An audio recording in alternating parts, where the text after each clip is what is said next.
Bago matapos ang taon ng siyang target upang matulukan na ang paghahasik at tuluyan ng mabuwag ang mga nalalabi pang mga miyembro ng CPP-NPA na kumikilos sa Occidental at Oriental Mindoro. Ito ang binigyan din ni Philippine Army Major General Ramon Sagala, Acting Commander ng 2nd Infantry Jungle Fighter Division sa panayam ng Arminus Marraro at your service. Ayon pa kay Major General Sagala na nakafocus ngayon ng Philippine Army at 2nd Infantry Division sa buong isla.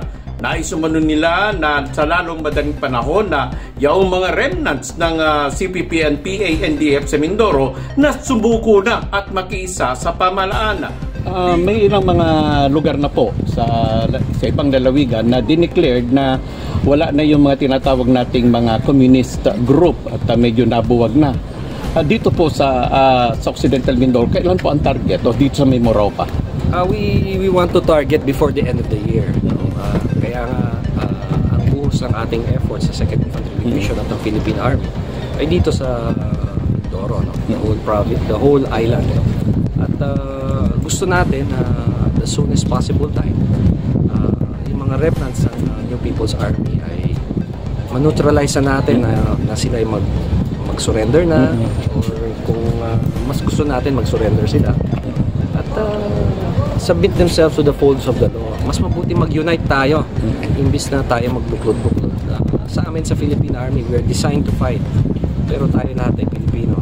Kinakailangan na reach out kami sa kanila at sila ay sumuko at tayo magsama-sama. Meron naman tayong programa para ito ba yung itong tropa natin dito kaya ito magre-retraining para dyan, para at the end of the year talagang ma-neutralize na itong ating mga kapatid sa kabunduan? Hindi. Ang retraining natin ay a continuing program. No? Kailangan natin ang ginagawa ang retraining to sharpen skills, no? Para to add more skills sa kanila, no?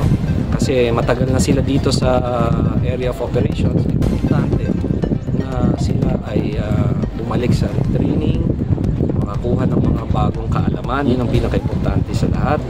At ma-refocus natin sila kasi dadagdag na yung mga mission natin, no? Hindi na lamang internal security operations but territorial defense operations. So kinakailangan natin gawin ito. Pinabulaanan din ito na ang pagsasailalim sa buong Philippine Army 2nd Infantry Division sa retraining ay hindi para pagandaan para sa tuluyang pagbuwag sa mga remnants ng CPP-NPA NDF sa Mindoro. Bagkus, anya ito ay para mahasa pa at madagdagan ng kanilang skills, pagkaroon ng makabagong kaalaman at ma-refocus dahil anya hindi lamang internal security operation ng misyon kundi pati ang territorial defense operation.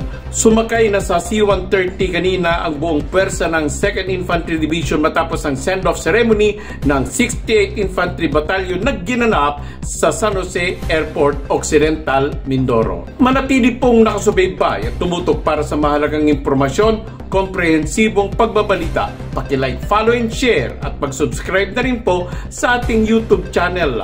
Ako po, Marraro at your service at ito ang ating special report.